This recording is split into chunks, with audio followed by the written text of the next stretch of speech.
My name's Sean Atkins. I'm a lifelong resident of Logan County. I'm a veteran of the United States Marine Corps.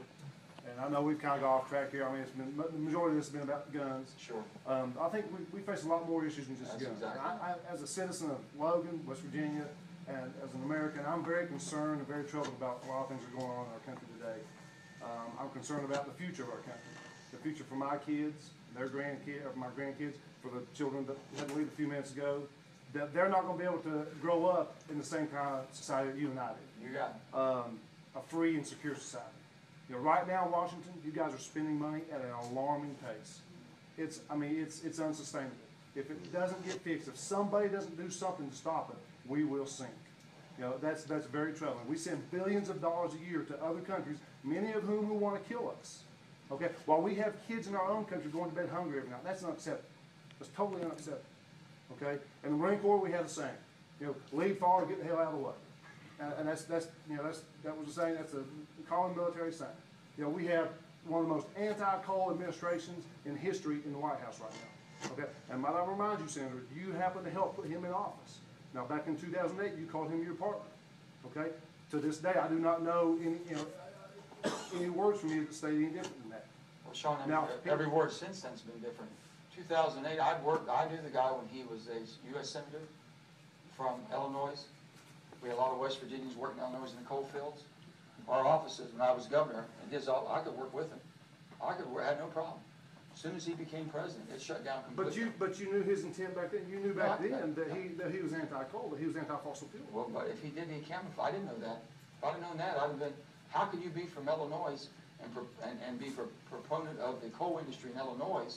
And then all of a sudden, I don't know what changed. I don't know. Maybe that was always his intent. But it was camouflaged well. I didn't know it until he got there. I agree with that. He camouflaged a lot of things. Okay, and then in 2009, because that's when I went toe-to-toe with him. And I said, Mr. President, you have villainized coal. You've been very effective at villainizing coal. And coal was basically gave us the country we have.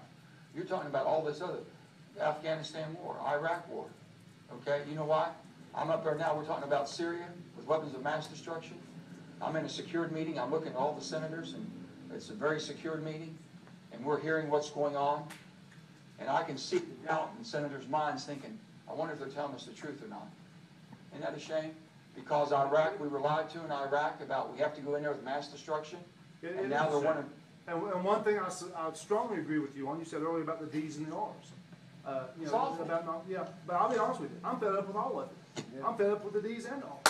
And that's because we don't have anything getting done. You know, we have people ignoring our borders. We have drugs, guns, and illegal aliens coming across our border like it's an 8-lane superhighway.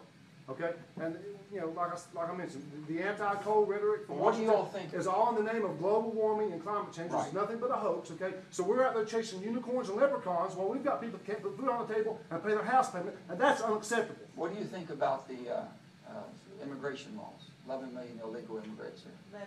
If it were me, do you want my solution? I know my opinions. I know. A dime a dozen. Opinions, No. It doesn't mean that. But my opinion, if it were me, you know, I served my country. We have troops right now in over 118 different countries, which is totally ridiculous. We do not need troops spread out like a glorified Boy Scout troop all over the world like that. Okay? I agree with you. I would bring most of them home. Gotcha. I would fix our border. I would put a fence up. I would have took the $787 billion we spent on stimulus. I would have put a border fence up, and I would have put a platoon of Marines every mile at 1 mile increments along that border. And by God, nobody would have come across it. Once that fence was built, I would have been getting rid of the illegals and the drug runners and the gun smugglers and the criminals that had got into this country. And the ones who are left, I would have allowed them some sort of reprieve, possibly, if they had followed the law, if they had paid taxes, if they had not built our system.